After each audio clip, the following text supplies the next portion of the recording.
Hai semua, salam sejahtera Malaysia. Saudara-saudara, tuan-tuan dan puan-puan. Hari ini ada satu tulisan ataupun artikel dari Syahbudin.com.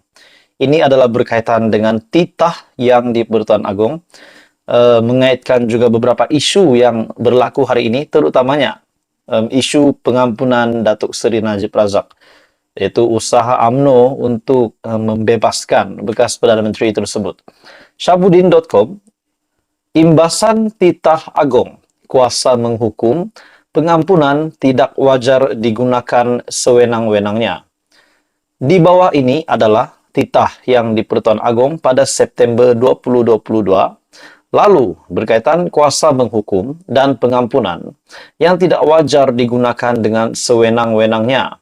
Jika kita teliti dan fahami titah baginda ini dengan isu pengampunan Najib Razak yang sedang hangat diperkatakan sekarang, berikutan tindakan UMNO secara tergesa-gesa memohonnya, ia sebenarnya mampu memberi kefahaman yang lebih jelas kepada kita semua. Adalah difahami baginda seorang yang amat teliti, yang bukan saja memikirkan keadaan semasa, tetapi juga soal pertanggungjawaban di hari kemudian. Mari sama-sama kita teliti titah baginda itu. Oke tuan-tuan dan puan-puan semua, sebelum saya meneruskan titah yang di Pertuan Agong ini, saya meminta jasa baik Anda untuk bantu channel ini dengan menekan butang like, share, dan subscribe.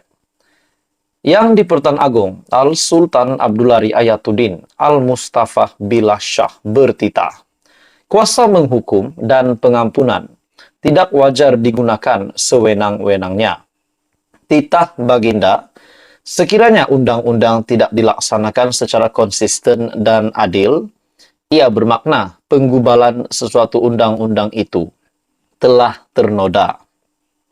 Kuasa menghukum dan memberi pengampunan tidak wajar digunakan sewenang-wenangnya, kerana ianya bakal dipertanggungjawabkan kelak di hari kemudian. Jika undang-undang tidak dilaksanakan secara konsisten dan adil, nescaya keadilan tidak akan tercapai. Kerana falsafah di sebalik penggubalan sesuatu undang-undang itu telah ternoda. Titah baginda. Prinsip keadilan menurut Islam, titah Al-Sultan Abdullah adalah menjunjung amanah Tuhan dan bukannya mewakili kuasa Tuhan. Berpandukan atas prinsip yang sama, Mahkamah Syariah juga, titah baginda harus bijak menggunakan kuasa budi bicara dan sentiasa berlaku adil kepada semua pihak dalam menjatuhkan hukuman, terutama melibatkan kes kekeluargaan. Titah Al-Sultan Abdullah lagi, akibatnya pihak yang lemah akan menjadi mangsa kepada pihak yang memiliki kuasa.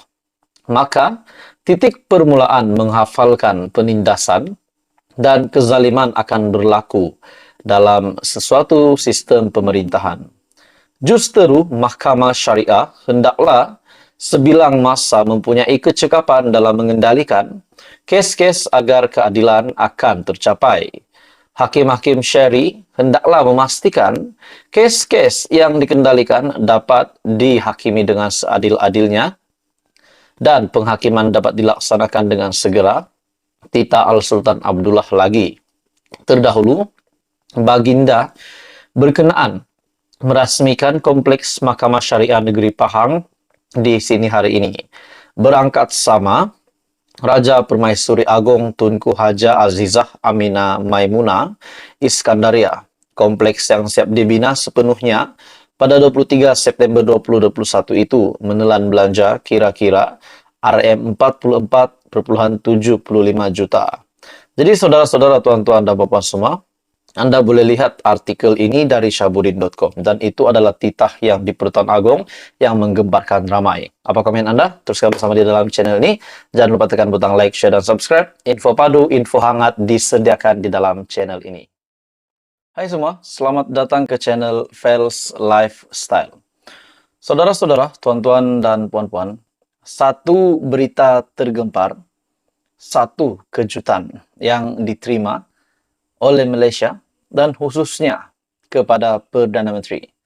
berkaitan dengan isu pengampunan bosku Datuk Seri Najib Razak dan juga berkaitan dengan 47 pertuduhan Mahkamah Timbalan Perdana Menteri Zahid Hamidi yang juga adalah Presiden UMNO. Jadi banyak persoalan yang timbul di Malaysia pada ketika ini berkaitan dengan dua isu panas ini. Dan baru-baru ini pula kita digemparkan dengan keputusan UMNO untuk meminta, untuk memohon ke Bawah Duli Yang Maha Mulia Seri Paduka Yang di-Pertuan Agong untuk memberikan pengampunan kepada Najib Razak. Jadi ini menjadi pertanyaan ramai orang. Akhirnya, saudara-saudara, tuan-tuan dan puan-puan, Syahbudin dari syahbudin.com, satu surat untuk Perdana Menteri. Dalam artikel ataupun dari syahbudin.com, nota kepada Anwar, fahami apa yang rakyat mahu dalam isu Najib dan Zahid Hamidi. Oke, saudara-saudara, tuan-tuan dan puan-puan, sebelum saya meneruskan isu yang benar-benar hangat, benar-benar panas ini, saya meminta jasa baik Anda untuk bantu channel ini dengan menekan butang like. Anda juga boleh share video ini dan tekan butang subscribe. Nota kepada Anwar. Menurut syahbudin.com, tulisan kali ini saya titipkan khas buat Perdana Menteri Anwar Ibrahim dengan doa agar kekal istiqamah melawan rasuah. Saya tidak pasti sama ada beliau punya masa membaca tulisan kali ini. Tetapi saya yakin orang-orang kanan Anwar dan pegawai-pegawainya yang sebahagiannya merupakan kawan-kawan saya pasti membaca tulisan ini. Dalam isu yang sedang diperbualkan masyarakat ketika ini, yaitu pengampunan Najib Razak dan permohonan Zahid Hamidi untuk menggugurkan 47 kes mahkamahnya, saya ingin memaklumkan kepada beliau apa yang sebenarnya keinginan atau kemahuan rakyat dalam perkara tersebut. Mungkin dapatan saya ini tidak berapa tepat atau tidak memenuhi kaedah yang betul dalam metodologi kajian yang betul-betul akademik menurut Syahbudin. Kesimpulan mudah yang didapati dalam kes pengampunan Najib ialah rakyat menolak dan tidak setuju pengampunan diberikan kepada bekas Perdana Menteri itu dalam waktu terdekat. Rata-rata mahukan beliau terus berada di penjara untuk suatu tempoh tertentu sebelum pengampunan hendak diberi atau dicadangkan. Ada yang mahu beliau berada di penjara sekurang-kurangnya selama 4 tahun dan ada yang mahu 6 tahun sebelum pengampunan diberikan, bahkan tidak kurang yang ingin biarlah sehingga tamat pengajian di penjara Kajang selama 12 tahun. Menurut Anda pula, tuan-tuan dan puan-puan semua, adakah Najib boleh diberikan pengurangan untuk tempo hukuman penjaranya selama 12 tahun ke 4 tahun ataupun 6 tahun, atau sepatutnya beliau menanggung segala kesalahan yang telah segala pertuduhan yang beliau terima untuk menjalankan hukuman penjara sehingga 12 tahun. Begitupun sebahagian besar bersetuju kalaupun pengampunan hendak dicadangkan, masa yang munasabah ialah selepas PRU 16 pada tahun 2027 akan datang. Diharapkan Anwar tidak sukar memahami kemahuan rakyat dalam hal ini. Dan jika beliau masih ada keraguan, bolehlah cuba membuat hantaran di FB atau Twitter dengan ayat berapa lama rakyat Malaysia mahu Najib berada di penjara. Dan kemudian lihatlah sendiri komen-komen yang diperolehi.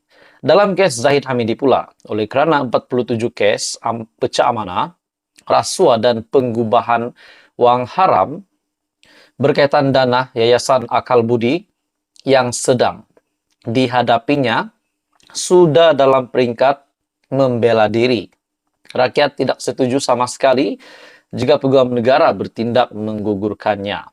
Menggugurkan kes tersebut akan dilihat pelik, sedangkan Mahkamah Tinggi pada Januari 2022 membuat keputusan membela diri itu selepas mendapati pihak pendakwaan berjaya menimbulkan case prima facie bagi semua 47 pertuduhan terhadap Zahid Hamidi. Jadi teman-teman Bapak semua, ini menjadi persoalan ramai orang lah masyarakat pada ketika ini. Apakah Datuk Seri Anwar Ibrahim akan lakukan berkaitan dengan dua isu ini? Dan adakah yang di Pertuan Agong Al-Sultan Abdullah Ayatuddin Al-Mustafa Billah Shah pun akan memberikan pengampunan ataupun mungkin mengikut pada beberapa cadangan sebentar tadi yang ada di dalam syahbudin.com, yaitu pengurangan tempo hukuman penjara Najib Razak ke 4 ataupun 6 tahun. Apa komen Anda tuan-tuan dan Bapak semua? Teruskan bersama di dalam channel ini. Untuk info yang seterusnya, jangan lupa tekan butang like, share, dan subscribe.